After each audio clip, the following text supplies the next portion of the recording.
and welcome to session 5 of the Science of Reading modules. In session 5, we're looking at embedding strategies with every text and in every subject. We're going to identify and apply practical strategies to support reading comprehension within your content area classroom. By the end of the session, you're going to be able to design and implement effective before, during, and after reading strategies that will help your students to really break down and understand complex text.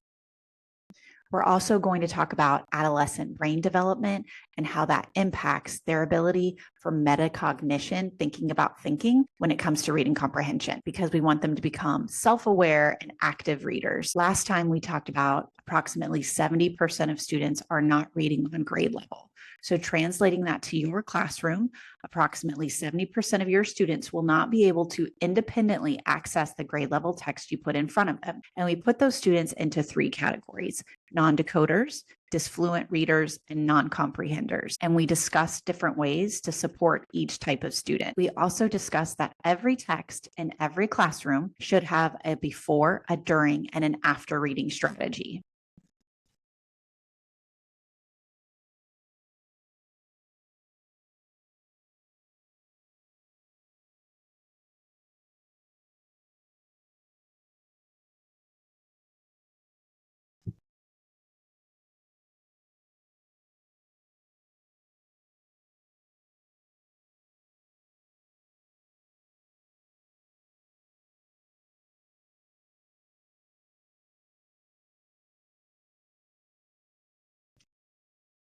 So I'd like to give us something to consider. Student apathy and lack of motivation are frequently cited as factors underlying teacher stress and burnout and lack of job satisfaction. So even if you are armed with the best reading strategies and a really solid foundation of the science of reading research, once you get into your classroom, you may feel that you may find students very reluctant and apathetic readers. This can dampen your excitement for your content and for teaching in general. So we want to be aware and have eyes wide open of what actually is happening in the student brain. Many times we will assume that teenagers are apathetic because they are lazy. This is a very common stereotype and misconception. And while some students may be lazy, it is part of the self-preservation system because thinking requires effort. So humans are selective about where they spend their energetic resources, whether those are mental, physical, or emotional. And effort is tied to one's self-efficacy or confidence. If a student knows that he or she will not be successful in an area, they will not put forth effort. It is part of human survival and self-preservation. Actually functioning does not rely on thinking. It relies on memory. We typically default to problem solving using memories. So using past experiences that we've gone through personally or things we've seen other people do. We are unwilling to invest in any activity where we know we will not be effective. Something else to consider is the attention span. The default saying has always been it's the individual's age times 1. So if you are working with kindergarten students, you have about 5 minutes of their total attention. For high schoolers, you could have anywhere from 14 to 18 minutes before you lose them. Over thousands of studies have been done that show us the best teaching has been linked to 5 to 7 minute chunks of instruction. And that instruction is very clear and concise. And it's important to remember that just because our students may be sitting quietly and they're compliant does not translate to their engagement. And students have to be engaged in order to learn. The poorest rated teachers are consistently unaware of their students' engagement level. So your teaching should be very interactive and participatory. That's why the reading strategies like choral reading and echo reading and read and review are very helpful for students, and why we see such a great return on that investment is because students are actively participating in the reading. I'm sure that you remember learning about adolescent brain development and the 2 parts of the brain that really impact student learning. And the first part is the prefrontal cortex, which is the front part of the brain that is responsible for decision making, self-control, and the ability to see long-term consequences. This is also the very last part of the brain to develop. And for males, that doesn't complete until approximately age 25. For females, it's a little sooner. And the analogy that's used, it's like giving a sports car to a teenager while the brakes are still under construction. So while they have the ability for self-regulation or self-control and for long-term planning, you will not see consistency with those abilities until after age 25. The limbic system is in the center of the brain, and this is the part of the brain that processes emotion and houses the reward center. So students can feel very deeply and often rely on emotions to respond and to make decisions instead of that prefrontal cortex. So that's why it's critical that we create a classroom space for reading that is safe and supportive and where students feel emotionally secure to take risks. A graphic or formula that has always been helpful for me, whether I'm teaching or parenting, is this thought: event plus response equals outcome. So there will be a lot of big emotions and feelings in your classroom on a daily basis. And if a student is in their feelings, that is in the back of their brain and their brainstem and in their survival area. When they are in their emotions, that's where all of their energy is going. It is not going into the front part of their brain, the decision-making and thinking part. We have to have a strategy in order to de-escalate everything and level out emotions in order for students to be able to focus and concentrate on their learning and on content. So having a graphic like this, whether it's a poster or just being able to throw it up quickly in the middle of a discussion, can be very helpful for students because they typically see the event and the outcome. They miss that middle piece, their response. It's like you push a button and something explodes. If we can help them to see that there is a space between the event that occurs and the outcome, and that they are responsible for that middle space, which is their response, they can slow down, create a space to think through a response before immediately reacting. So whenever you do any type of discipline discussions or you're trying to help students get back on track, thinking through this process can be helpful for their brain. You can even create a graphic to where you can think through, even if it's just done verbally, it doesn't have to be written, but what was the event?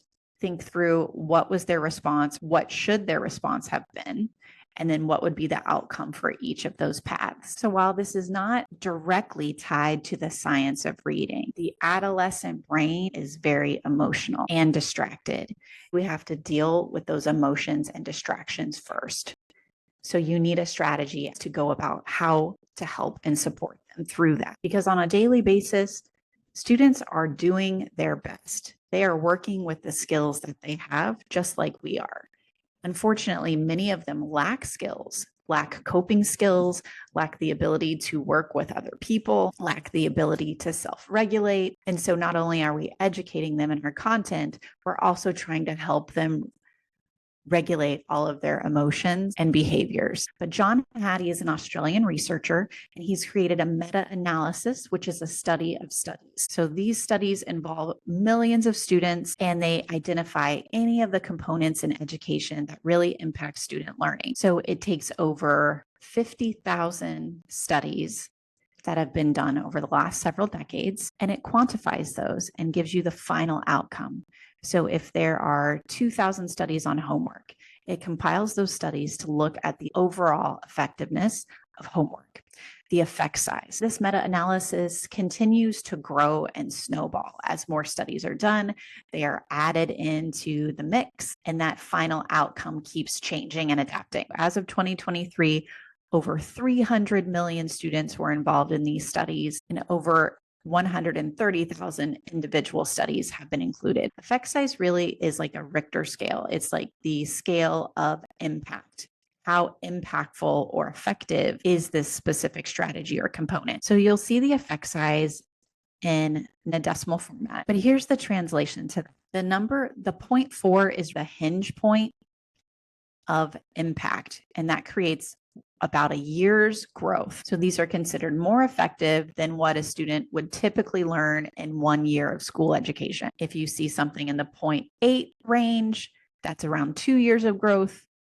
0.120 is around 3 years of growth, and 0.150 is almost 4 years of growth. So the higher the number, the more effective it is. And with our students reading and performing at multiple years behind grade level, it's important that we're leveraging the strategies where we can get the most bang for our buck. So if there are two strategies side by side, do we want to use the strategy where we're only going to get 1 year's growth or where we're going to get 4 years growth? We need to be utilizing those strategies where we can get the most growth in the least amount of time. So as you dive in and begin looking at some of the strategies, I want to clarify some of the language and pull out the strategies that have the highest impact. The top strategy that has the highest impact size is called collective teacher efficacy, and that comes in at a 1.57, so over 4 years growth. When we stop and try to imagine what would be the most impactful things happening on student learning and student achievement, maybe this does not come to mind, and it's surprising for a lot of individuals.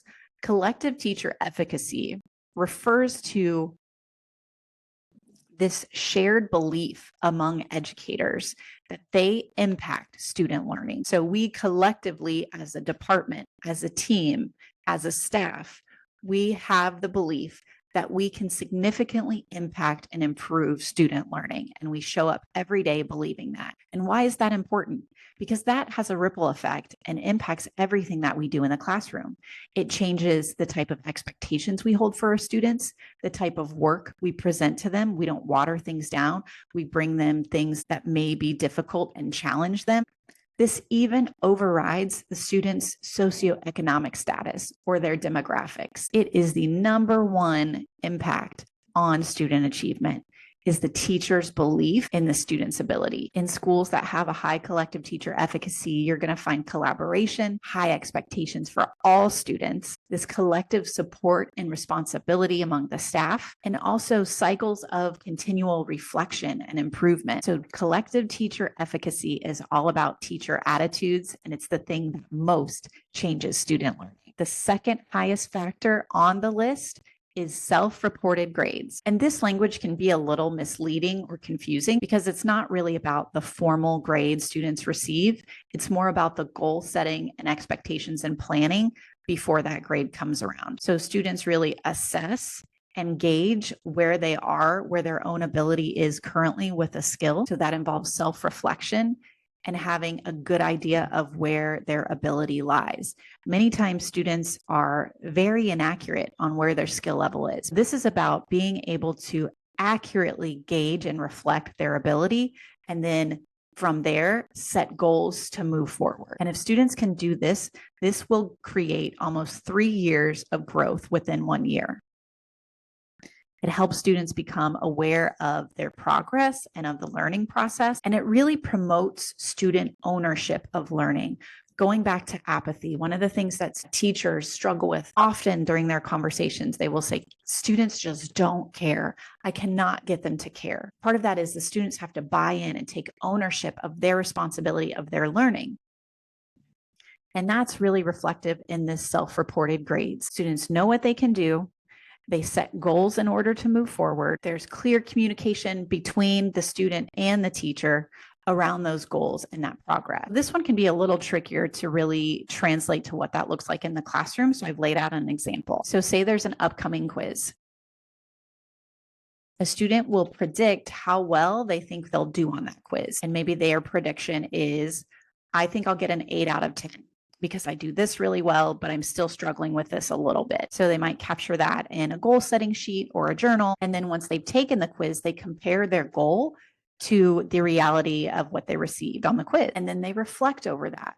Was I accurate? What did I do well? What surprised me? What will I do differently next time? And then there's even a strategy of going back and color coding the questions and the responses. I got this question correct, and I was so sure about this and confident about this question, so I'm going to put that in green. This question I got right, but my confidence was kind of low, so maybe I'm going to color code that yellow. So it's really about thinking and reflecting on their current ability and helping them to gauge a more perception of where their strengths and weaknesses are. So that's self-reported grades. So the next one comes in at 1.29, and that's cognitive task analysis. This is the ability to take a process and break it up into steps. So we create a method to break down the steps that are in a mental process, or it can uncover the processes that are used in a mental task. A good example of a cognitive task analysis is a strategy kindergarten teachers use when students are coming into the room in the morning. They'll have a visual list of typically pictures, since kindergarten students aren't reading, and it will have the pictures of the steps that they need to take in their morning routine process. So they come in, they hang up their backpack, they change their lunch card, they fill their water bottle, they turn in their homework, whatever that process may be, but it's listed there on the board for everyone to see. That visual is a scaffold. They won't always need that, but it will help them until they do. And we know that according to our practice research, that some students might only need that 1 or 2 times, but others will need it over 20 times. And so we leave that up so that can help all students to become independent at whatever that skill is. It's the same idea behind a flight or a pilot's checklist. They have a checklist of everything they do. And when they start flying, it's in a written paper. And then even after they're a very experienced pilot, they go through the checklist verbally out loud with their co-pilot. So why does this work? It works because it reduces the cognitive load. I don't have to try to remember what steps come next and what I'm doing. Then my energy goes on completing the tasks and not wondering which step comes next. Translate this to a math equation.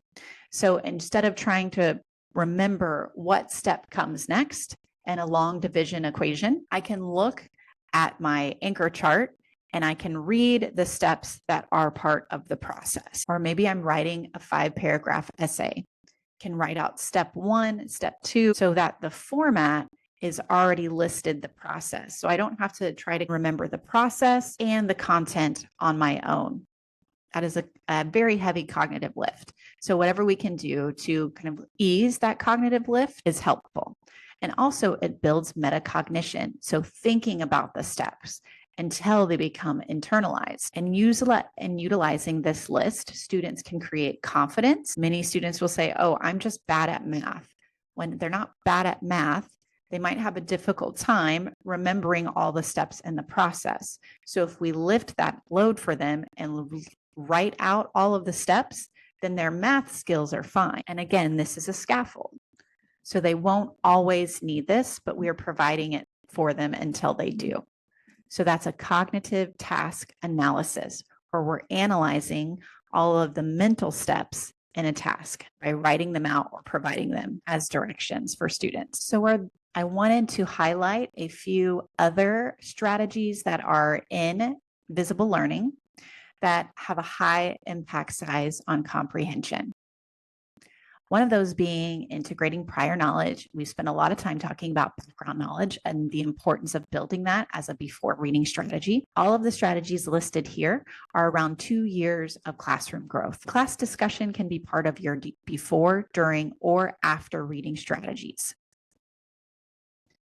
Summarization is a critical skill to comprehension, and integrating a summarization in almost every after reading activity is a great way to increase student retention and achievement.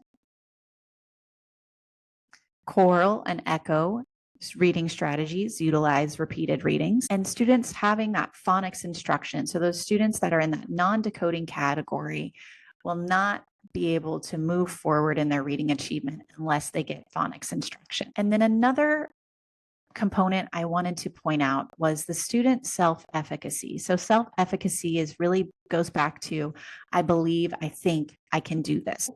How I identify myself as a learner.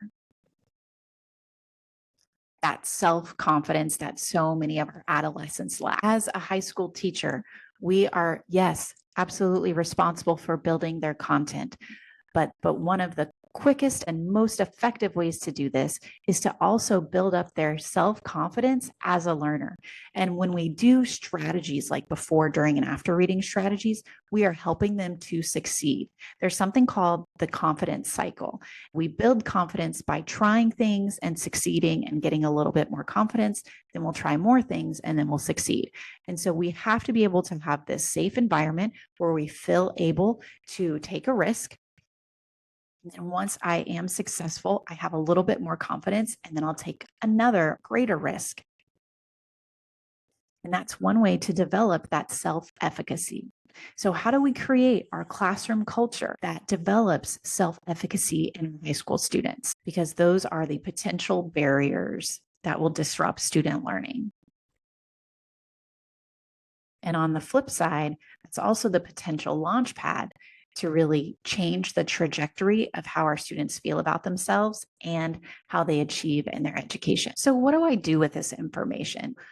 Take time to review John Hattie's document and really audit what are those most impactful strategies and how do I make sure that I'm leveraging those every time I'm in a classroom with students. And then regularly reflect on the different strategies you're using, align them with this document, align them with the research to see if what you're trying is effective or if there's a better way.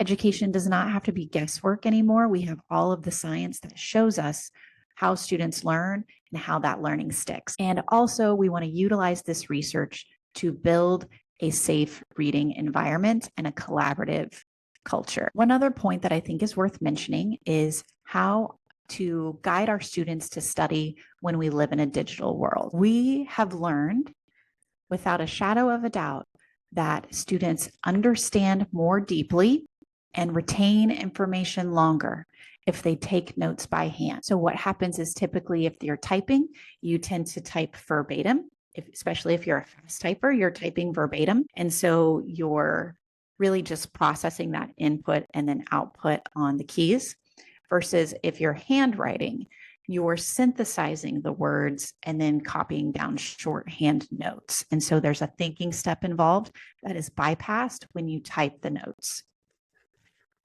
Handwriting it forces this summarization to continually occur. And then that leads to making meaning and builds that retention. And this kind of puts us in a difficult situation as a teacher because now, especially, school districts are purchasing curriculum that is online because it's cheaper and it can stay up to date quicker and it's more efficient. Logistically, it just makes sense. Most of that curricula provides annotation tools where we can highlight and take notes and do all the things that we can do on paper, we can do online and digitally. Unfortunately, the brain science shows us that the learning is not as deep and effective as if it is done by pencil, pen, paper. So whenever you have the opportunity to take handwritten notes, this is going to help synthesize learning for your students and it can help them to be more effective. Now, this won't always be possible, but when the opportunity presents itself or you have the flexibility of choice, choose handwritten notes. One of the ways that you can do that is just with this old classic Cornell note-taking skill. So you divide your paper into 3 sections, and the major part on the right, the largest section, is what students are handwriting or jotting down while they're listening to the lecture or while they're reading. So these are really the main points or the ideas, the big ideas. They're paraphrasing, they're outlining the content. So these are the taken during the reading or during the lecture, and they're abbreviating. So then you move to the bottom section, which is the summary. So this is you summarizing and really consolidating everything that you heard, and you do that right after class so that it's all fresh. Then you come back and you look at this kind of left-hand column. And this is where you categorize and really synthesize all of the information from the notes and the summary. So you maybe pull out vocabulary terms, create potential test questions. If there are timelines, you can pull out all of that information from there. So it's really kind of a step 1 during class. The bottom summary is step 2 right after class. And then step 3 is synthesizing that information and creating next steps. So it forces our brain to really think about everything that we're hearing. Lots of summarizing and consolidating of that information over and over again. Versus if I were just listening to a lecture, that I really don't have to spend a lot of time thinking about it or thinking deeply about it. So that's Cornell Notes. And it's one of the most widely used strategies through high school and college. So in the rest of this module and in the following module, you're going to be presented with a few different scenarios. And you're going to be asked to plan a lesson that will help support literacy of a diverse group of students. And you're going to be asked to do that using a before, a during, and an after reading strategy, and reflecting on John Hattie's visible learning components. So let's take a second and just review some of those strategies that we've covered the last several modules, beginning with before reading strategies. So one of the strategies that we can look at is a preview or a vocabulary self-check. So this is a great front-loading way for the teacher to get a formative assessment, for the teacher to get a gauge on words or concepts the students know and don't know. This also can be used as a pre and post test, so students can gauge their own growth before and after a reading or a unit. Make sure that when you're presenting the words, that you're reading the words out loud and you go through it whole group. And then the students can just do a real quick check of if they don't know that word, they kind of know that word, or yes, they understand it and they can use that word readily. Another before reading strategy is to highlight any polysemous or multiple meaning words that students will encounter in a text. And remember, we see things through the lens of our own experience. If a student reads the word jersey, well, if I'm an athlete, that may be the only context in which I know the word jersey, but it can also refer to a type of cow, or depending on where I live, the geography, I might be referencing New Jersey or Jersey Shore. The term bank, that can mean someone standing near a river, someone who wants to save money can put their money in a bank, or a pilot can bank a turn, especially for our multilingual, especially for our English language learners. It's critical to identify these terms and how they're going to read them in the upcoming context. We discussed morpheme mapping. And if students don't have the morphemes memorized yet, we can provide that for them because it is a great visual demonstration that morphemes or parts of words build together to make meaning. It's not just one whole word makes one whole definition. It is these tiny parts of words that you can mix and match to build different meaning words. So eruption, E means out or away from, rupt means to burst, ION means act or action.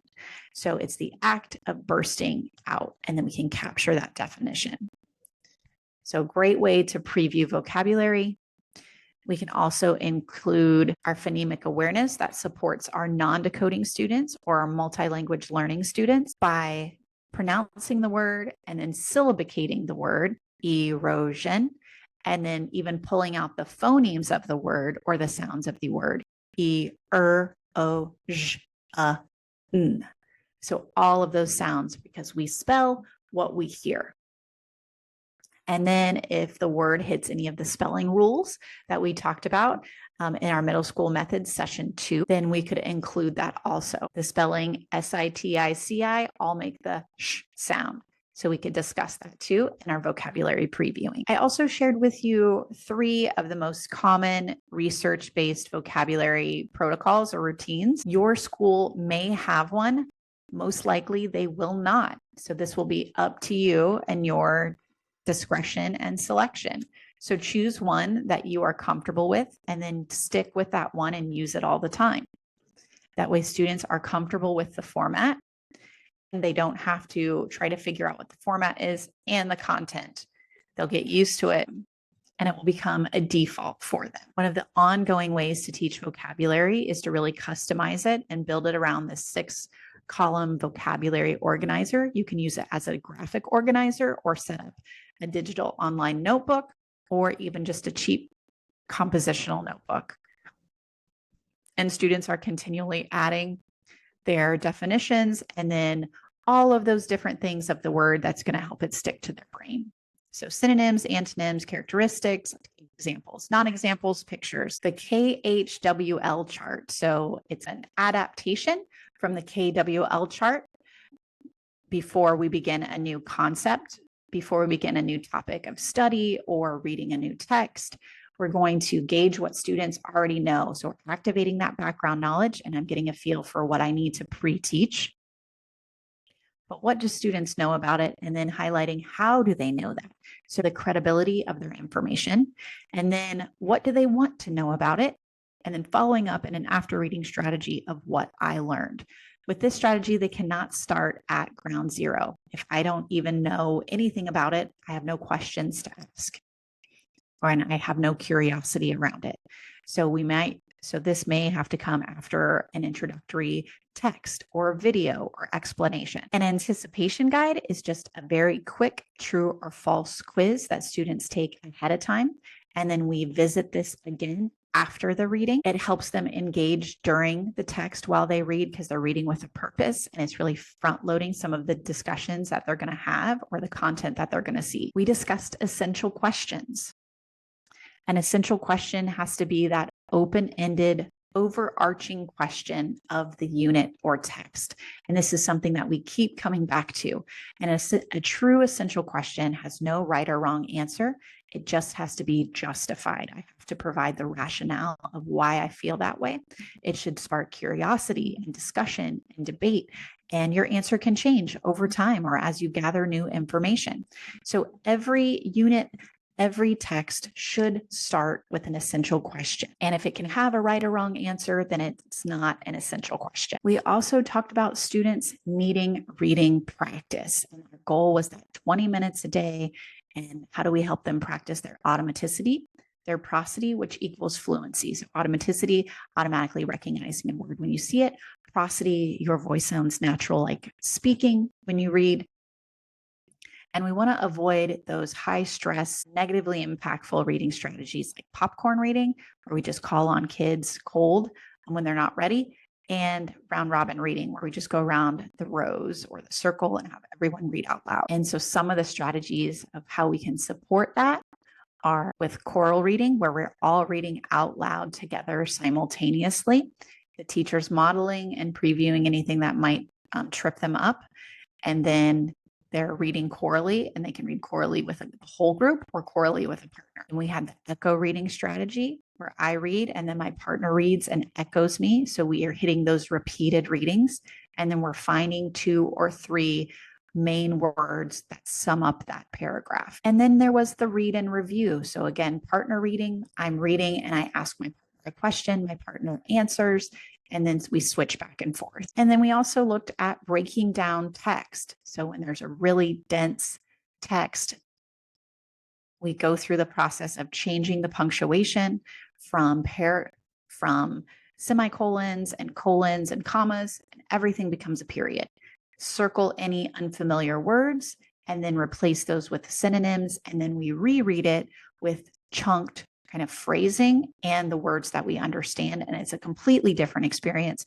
We now have unlocked it and can understand it. And then we write a 1-sentence paragraph, a 1-sentence summary. And then our after reading strategy, however, we can build in opportunities to summarize, whether that's done verbally or written, but summarizing really leads to those higher order thinking skills. It improves our memory and retention, and it builds metacognitive awareness. As educators, we tend to overcomplicate everything. And so if we can just step back and remember, teaching is about reading, writing, and thinking. So how do we help students to read, even if we're a math teacher? How do we help them to read so that they're understanding, that they're able to write and communicate, and they're able to think critically? So you can self-reflect and evaluate, did my students read? Did they write? Did they think today? And if you've done that, then you've done your job. And then as we conclude those after reading strategies, we can follow up with that KHWL chart. We can complete our anticipation guide to check whether we got the original answers right, adjust our thinking, and then have those discussions over the essential question. Revisit it. What do I think and why? How do I know that? What am I basing my rationale on? And after reading strategies are typically the ones that are cut. And so even if it's just 60 seconds or 2 minutes, doing a quick turn and talk or an ask something, say something, a parking lot exit ticket, which is just a Post-it note of a question that I have or something that I learned that I stick on the wall while I walk out of the classroom. I need an opportunity as a learner to consolidate and review and reflect what we just talked about, and then share that out. So as we move into our simulations and we're consolidating all of this information and really applying it to our future classrooms, think about what is the new information, what is most important for me to remember, and what is the next action item that I have. And those action items will come in the form of your simulations this time. It's been a pleasure teaching you, and I hope that you have found these strategies beneficial and applicable to your soon-to-be classroom. Best of luck.